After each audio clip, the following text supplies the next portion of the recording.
Hi there, my name is Ryan, and this is our case on the Busn.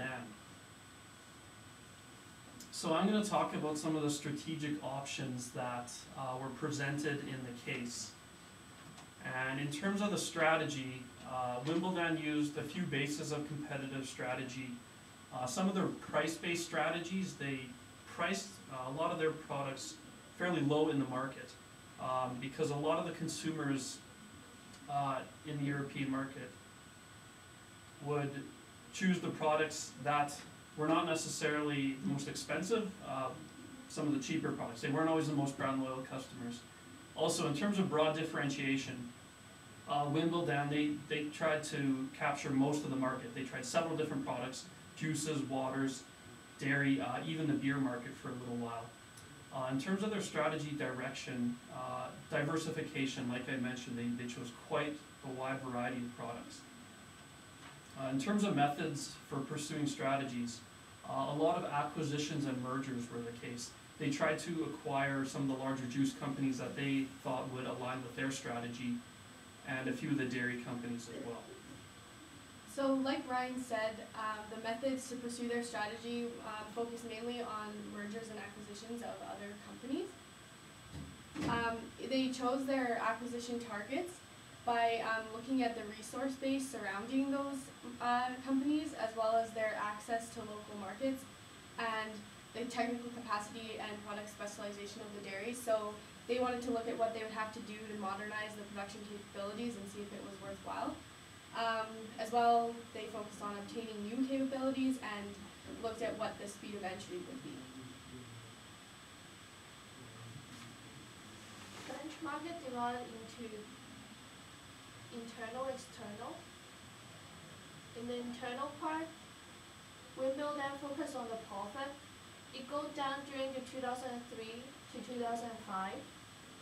Busn's profit go back up in 2006 to 95.4 million. In the external part, we look at the market share. It has dropped from the highest 29.3% down to 70.5%. The area that Busn need to improve, they need to spend. They have spent too much money on the marketing that lead to smaller profit margin. Find that customer in the juice market only want a lower price. They're not willing to pay for higher quality. Market share was lost, and it is more difficult to compete with other larger companies. For the Busn strategy, we acquire a larger production plant and merging existing production plant. So the second metric that we looked at was the balanced scorecard. And as you can see from the diagram, there's 4 perspectives that you can look at. The first one is the learning and growth, which we feel Busn did do somewhat of a good job with this, but we do feel that they needed to be a little more aware of the companies that they were acquiring and perhaps the markets that they were trying to enter into. As well, the financial aspects we feel is a lagging measure, so we haven't really looked at this perspective much. We don't feel that it would benefit them to the full potential.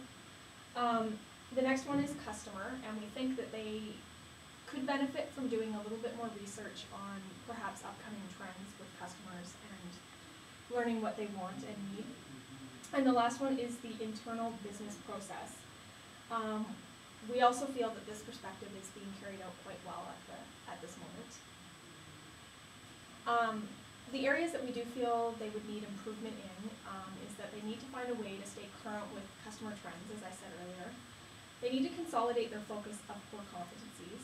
They also need to find a reasonable solution for creating growth without a heavy financial strain, like the factories that they're acquiring, as well as the upgrades that they seem to do with them. Their alignment with their current strategy is that they acquire these companies in established markets to minimize the risk involved, as well diversify within specific and established markets, which leads us into the third metric. So the third metric is the multi-goal star, and as you can see here, we've come up with 4 different areas that we believe are important goals for Wimbledon. The first is profit, product quality, growth, and market share.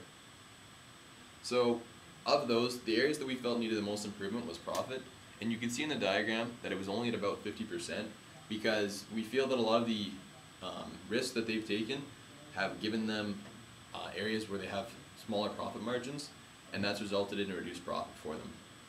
But how this aligns with their strategy is we believe their primary goals are their growth and product quality, and you can see their growth obviously in their strategy of a lot of mergers and acquisitions, but also in their product quality, because in every market that they've entered, they've always wanted to maintain high product at a reasonable price.